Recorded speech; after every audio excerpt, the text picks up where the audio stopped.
ಎಲ್ಲರಿಗೂ ನಮಸ್ಕಾರ. ಕರಾವಳಿ ಸ್ವಾದಕ್ಕೆ ಸ್ವಾಗತ. ಇವತ್ತಿನ ವಿಡಿಯೋದಲ್ಲಿ ತುಂಬಾನೇ ಸುಲಭದಲ್ಲಿ ಗರ್ಗರಿಯಾದ ಚಕ್ಲಿನ ಹೇಗೆ ಮಾಡೋದು ಅಂತ ತೋರಿಸ್ಕೊಡ್ತಾ ಇದ್ದೀನಿ.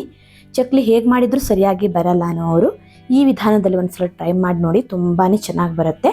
ಬನ್ನಿ ಮಾಡುವ ವಿಧಾನ ನೋಡೋಣ. ಮೊದಲಿಗೆ ಚಕ್ಲಿ ಮಾಡಲಿಕ್ಕೆ ನಾನಿಲ್ಲಿ 3/4 ಕಪ್ ಆಗುವಷ್ಟು ಹುರ್ಗಡ್ಲೆನ ಮಿಕ್ಸಿ ಜಾರಿಗೆ ಹಾಕಿ ಪುಡಿ ಮಾಡ್ಕೊಳ್ತಾ ಇದ್ದೀನಿ. ನೋಡಿ, ಈ ರೀತಿ ನುಣ್ಣಗೆ ಪುಡಿ ಮಾಡ್ಕೊಳ್ಬೇಕು. ಹುರ್ಗಡ್ಲೆ ಕ್ರಿಸ್ಪಿ ಆಗಿಲ್ಲ ಅಂತ ಅಂದರೆ ಬಿಸಿಲಲ್ಲಿ ಸ್ವಲ್ಪ ಒಣಸ್ಕೊಳ್ಬಹುದು ಅಥವಾ ಸ್ವಲ್ಪ ಹುರಿದು ಕೂಡ ಪುಡಿ ಮಾಡ್ಕೊಳ್ಬಹುದು. ಈ ರೀತಿ ನುಣ್ಣಗೆ ಪೌಡರ್ ಮಾಡಿಕೊಂಡು ಇದನ್ನು ಇವಾಗ ಪಕ್ಕಕ್ಕಿಟ್ಟು ನೆಕ್ಸ್ಟ್ ಸ್ಟವ್ ಮೇಲೆ ಒಂದು ಕಡಾಯಿ ಇಟ್ಟು 2 ಕಪ್ ಆಗುವಷ್ಟು ನೀರು ಹಾಕೊಳ್ತಾ ಇದ್ದೀನಿ. ರುಚಿಗೆ ತಕ್ಕಷ್ಟು ಉಪ್ಪು, ಸ್ವಲ್ಪ ಇಂಗಿನ ಪುಡಿ, ಹಾಗೆ ಒಂದು 2 ಚಮಚ ಆಗುವಷ್ಟು ಬೆಣ್ಣೆನ ಹಾಕೊಳ್ತಾ ಇದ್ದೀನಿ. ಬೆಣ್ಣೆ ಬದಲು ಎಣ್ಣೆ ತುಪ್ಪ ಕೂಡ ಬಳಸಬಹುದು. ನಂತರ ನೀರನ್ನು ಕುದಿಲಿಕ್ಕೆ ಬಿಡಬೇಕು. ಬೆಣ್ಣೆಲ್ಲ ಚೆನ್ನಾಗಿ ಕರಗಲಿ. ನೋಡಿ, ಈ ರೀತಿ ಕುದಿ ಬರಲಿಕ್ಕೆ ಸ್ಟಾರ್ಟ್ ಆದಾಗ 2 ಕಪ್ ಆಗುವಷ್ಟು ಅಕ್ಕಿ ಹಿಟ್ಟು ಹಾಕೊಳ್ತಾ ಇದ್ದೀನಿ. 2 ಕಪ್ ಅಕ್ಕಿ ಹಿಟ್ಟಿಗೆ 2 ಕಪ್ ನೀರು ಹಾಕ್ಕೊಳ್ಬೇಕು. ನೋಡಿ, ಈ ರೀತಿ ಚೆನ್ನಾಗಿ ಇದನ್ನು ಮಿಕ್ಸ್ ಮಾಡ್ಕೊಳ್ಳಿ. ಅಕ್ಕಿ ಹಿಟ್ಟು ನೀರೆಲ್ಲ ಚೆನ್ನಾಗಿ ಹೀರ್ಕೊಳ್ಳಿ. ನಾನಿಲ್ಲಿ ಚಕ್ಲಿಗೆ ಖಾರ ಹಾಕ್ಕೊಳ್ತಾ ಇಲ್ಲ. ನೀವು ಬೇಕಿದ್ರೆ ಖಾರಕ್ಕೆ ಚಿಲ್ಲಿ ಪೌಡ್ರ್ ಕೂಡ ಬಳಸಬಹುದು ಅಥವಾ ಹಸಿಮೆಣಸಿನ್ಕಾಯಿನ ಪೇಸ್ಟ್ ಮಾಡಿ ಕೂಡ ಹಾಕ್ಕೊಳ್ಬಹುದು. ನೋಡಿ, ಈ ರೀತಿ ನೀರಲ್ಲಿ ಅಕ್ಕಿ ಹಿಟ್ಟನ್ನು ಚೆನ್ನಾಗಿ ಮಿಕ್ಸ್ ಮಾಡಿಕೊಂಡು ಸ್ಟವ್ನ ಆಫ್ ಮಾಡಿ ಸ್ವಲ್ಪ ಇದನ್ನು ತಣಿಲಿಕ್ಕೆ ಬಿಡ್ತಾ ಇದ್ದೀನಿ. ಸ್ವಲ್ಪ ಇದು ತಣದ ಮೇಲೆ ಅಂದರೆ ಒಂದು 3 ರಿಂದ 4 ನಿಮಿಷ ಆದಮೇಲೆ ಪುಡಿ ಮಾಡಿ ಇಟ್ಕೊಂಡಿರೋ ಹುರ್ಗಡ್ಲೆನ ಹಾಕೊಳ್ತಾ ಇದ್ದೀನಿ. ಇದನ್ನು ಸಾಣಿಸಿ ಕೂಡ ಹಾಕ್ಕೊಳ್ಬಹುದು. ನಾನಿಲ್ಲಿ ನುಣ್ಣಗೆ ಪೌಡರ್ ಮಾಡ್ಕೊಂಡಿರೋದ್ರಿಂದ ಸಾಣಿಸ್ಕೊತಾ ಇಲ್ಲ. ನಂತರ ಒಂದು 1/4 ಚಮಚ ಓಂ ಕಾಳು ಹಾಗೆ ಒಂದು 1/4 ಚಮಚ ಆಗುವಷ್ಟು ಜೀರಿಗೆನ ಹಾಕ್ಕೊಳ್ತಾ ಇದ್ದೀನಿ. ಯಾವುದಾದ್ರೂ ಒಂದನ್ನು ಕೂಡ ಹಾಕ್ಕೊಳ್ಬಹುದು. ನಂತರ ಇದೆಲ್ಲವನ್ನು ಚೆನ್ನಾಗಿ ಮಿಕ್ಸ್ ಮಾಡ್ಕೊಳ್ಳಿ. ಮೊದಲಿಗೆ ನೀರು ಹಾಕದೆ ಹಾಗೆಯೇ ನೀಟಾಗಿ ಮಿಕ್ಸ್ ಮಾಡಿಕೊಂಡು ನಂತರ ಎಷ್ಟು ಬೇಕೋ ಅಷ್ಟು ನೀರನ್ನು ಹಾಕಿ ಹಿಟ್ಟನ್ನು ಚೆನ್ನಾಗಿ ಕಲಿಸ್ಕೊಳ್ಬೇಕು. ಹಿಟ್ಟು ತುಂಬ ಗಟ್ಟಿನೂ ಇರಬಾರ್ದು, ತೆಳ್ಳಗೂ ಕೂಡ ಮಾಡ್ಕೊಳ್ಬಾರ್ದು. ಹಿಟ್ಟು ಗಟ್ಟಿ ಆದರೆ ಚಕ್ಲಿ ಮಾಡುವಾಗ ತುಂಡಾಗ್ತಾ ಇರುತ್ತೆ. ಹಿಟ್ಟು ಕಲಿಸ್ಲಿಕ್ಕೆ ಎಷ್ಟು ಬೇಕೋ ಅಷ್ಟು ನೀರನ್ನು ಹಾಕಿ ನೀಟಾಗಿ ಹಿಟ್ಟನ್ನು ಕಲಸಿ ನಂತರ ಒಂದು 2 ರಿಂದ 3 ನಿಮಿಷ ಹಿಟ್ಟು ಸಾಫ್ಟ್ ಆಗೋ ತನಕ ಚೆನ್ನಾಗಿ ನಾದ್ಕೊಳ್ಬೇಕು. ನೋಡಿ, ಹಿಟ್ಟು ಈ ಹದದಲ್ಲಿ ಕಲಿಸ್ಕೊಳ್ಬೇಕು. ತುಂಬ ಗಟ್ಟಿನೂ ಅಲ್ಲ, ತೆಳ್ಳಗೂ ಅಲ್ಲ. ನಂತರ ಒಂದು ಒದ್ದೆಯಾದ ಕಾಟನ್ ಬಟ್ಟೆನ ಹಿಟ್ಟಿಗೆ ಸುತ್ತಿಡ್ತಾ ಇದ್ದೀನಿ.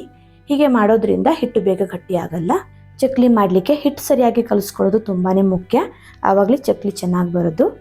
ಹಿಟ್ಟು ಕಲಿಸ್ಕೊಂಡಾದ್ಮೇಲೆ ನಂತರ ನೋಡಿ, ಈ ರೀತಿ ಸ್ಟಾರ್ ಪ್ಲೇಟ್ನ ತೊಗೊಂಡು ಚಕ್ಲಿ ಮೋಲ್ಡಿಗೆ ಹಾಕಿ ಚಕ್ಲಿ ಮೋಲ್ಡಿಗೆ ಸ್ವಲ್ಪ ಎಣ್ಣೆ ಹಚ್ಕೊಳ್ತಾ ಇದ್ದೀನಿ, ಹಿಟ್ಟು ಒಳಗಡೆ ಅಂಟ್ಕೋಬಾರ್ದು ಅಂತ. ನಂತರ ಸ್ವಲ್ಪ ಹಿಟ್ಟನ್ನು ತೊಗೊಂಡು ನೋಡಿ, ಈ ರೀತಿ ಸಿಲಿಂಡರ್ ಶೇಪಲ್ಲಿ ಮಾಡಿ ಚಕ್ಲಿ ಹಚ್ಚೊಳಗಡೆ ತುಂಬಿದ್ರೆ ಆಯಿತು.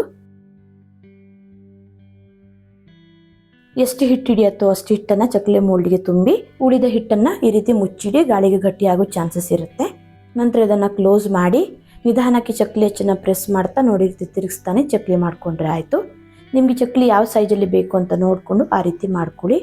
ಹಾಗೆ ಚಕ್ಲಿ ಎಷ್ಟು ರೌಂಡ್ ಬೇಕು ಅಂತ ನೋಡಿಕೊಂಡು 2 ರೌಂಡ್ ಬೇಕಿದ್ರೆ 2 ಅಥವಾ 3-4 ರೌಂಡ್ ಕೂಡ ಮಾಡ್ಕೋಬಹುದು. ನೋಡಿ, ಚಕ್ಲಿ ಮಾಡುವಾಗ ಒಂದು ಚೂರು ಕಟ್ಟಾಗದೆ ಮುಳ್ಳು ಶೇಪ್ ಎಷ್ಟು ಚೆನ್ನಾಗಿ ಬಂದಿದೆ ಅಂತ. ಇದೇ ರೀತಿ ನಾನಿಲ್ಲಿ ಸ್ವಲ್ಪ ಚಕ್ಲಿನ ಮಾಡಿಟ್ಕೊಂಡಿದ್ದೀನಿ. ನಂತರ ಇದನ್ನು ಎಣ್ಣೆಲಿ ಫ್ರೈ ಮಾಡ್ಕೊಳ್ಬೇಕು. ಎಣ್ಣೆಲಿ ಫ್ರೈ ಮಾಡುವಾಗ ತುಂಬ ಚಕ್ಲಿನ ಒಂದೇ ಸಲ ಮಾಡಿಟ್ಕೊಳ್ಬೇಡಿ, ಗಾಳಿಗೆ ಗಟ್ಟಿ ಆಗಿಬಿಡುತ್ತೆ.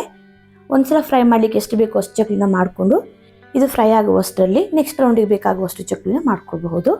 ಎಣ್ಣೆನ ಮೀಡಿಯಮ್ ಆಗಿ ಕಾಯಿಸಿ ಗ್ಯಾಸ್ನ ಲೋ ಟು ಮೀಡಿಯಮ್ ಫ್ಲೇಮಲ್ಲಿ ಇಟ್ಕೊಂಡು ಫ್ರೈ ಮಾಡ್ಕೊಳ್ಬೇಕು. ಎಣ್ಣೆ ಜಾಸ್ತಿ ಕಾದಿದ್ರೆ ಅಥವಾ ಗ್ಯಾಸ್ನ ಹೈ ಫ್ಲೇಮಲ್ಲಿ ಇಟ್ಟು ಫ್ರೈ ಮಾಡಿದರೆ ಹಾಕಿದ ತಕ್ಷಣ ಕಪ್ಪಗಾಗಿಬಿಡತ್ತೆ. ಒಂದು 2 ನಿಮಿಷ ಆದಮೇಲೆ ನಿಧಾನಕ್ಕೆ ತಿರುಗಿಸ್ತಾನೆ ಚೆನ್ನಾಗಿ ಫ್ರೈ ಮಾಡ್ಕೊಳ್ಳಿ. ಹೀಗೆ ತಿರುಗಿಸ್ತಾನೆ ಮಗ್ಚಾಕಿ ಫ್ರೈ ಮಾಡ್ಕೊಳ್ಳೋದ್ರಿಂದ ಸರಿಯಾಗಿ ಎಲ್ಲ ಕಡೆ ಫ್ರೈ ಆಗೋದಲ್ಲದೆ ಎಲ್ಲ ಚಕ್ಲಿನೂ ಒಂದೇ ಕಲರಲ್ಲಿರುತ್ತೆ. ಬಬಲ್ಸ್ ಎಲ್ಲ ಸ್ವಲ್ಪ ಕಡಿಮೆ ಆಗಿ ಕ್ರಿಸ್ಪಿ ಆಗೋ ತನಕ ಫ್ರೈ ಮಾಡ್ಕೊಂಡು ಎಣ್ಣೆಯಿಂದ ತೆಗೆದ್ರೆ ಗರ್ಗರಿಯಾದ ಚಕ್ಲಿ ರೆಡಿ ಆಗುತ್ತೆ. ನೋಡಿ, ಎಷ್ಟು ಚೆನ್ನಾಗಿ ಬೆಳ್ಳಗೆ ಬಂದಿದೆ ಅಂತ. ಈ ರೀತಿ ತುಂಬಾ ಸುಲಭದಲ್ಲಿ ಚಕ್ಲಿನ ಮಾಡ್ಕೊಳ್ಬಹುದು. ಗರ್ಗರಿಯಾಗಿ ತುಂಬಾ ರುಚಿಯಾಗಿರುತ್ತೆ. ಮುಂದೆ ಬರೋ ಹಬ್ಬಕ್ಕೆಲ್ಲ ಯಾರು ಬೇಕಾದರೂ ಈಸಿಯಾಗಿ ನೋಡಿ ಈ ರೀತಿ ದಿಢೀರಾಗಿ ಚಕ್ಲಿನ ಮಾಡ್ಕೋಬಹುದು. ಟೇಸ್ಟ್ ಅಂತೂ ಸಖತ್ತಾಗಿರುತ್ತೆ. ವಿಡಿಯೋ ಇಷ್ಟ ಆದರೆ ಲೈಕ್, ಶೇರ್, ಕಮೆಂಟ್ ಮಾಡೋದನ್ನು ಮರಿಬೇಡಿ. ಮತ್ತೆ ಸಿಗ್ತೀನಿ ಹೊಸ ವಿಡಿಯೋದೊಂದಿಗೆ. ಧನ್ಯವಾದಗಳು.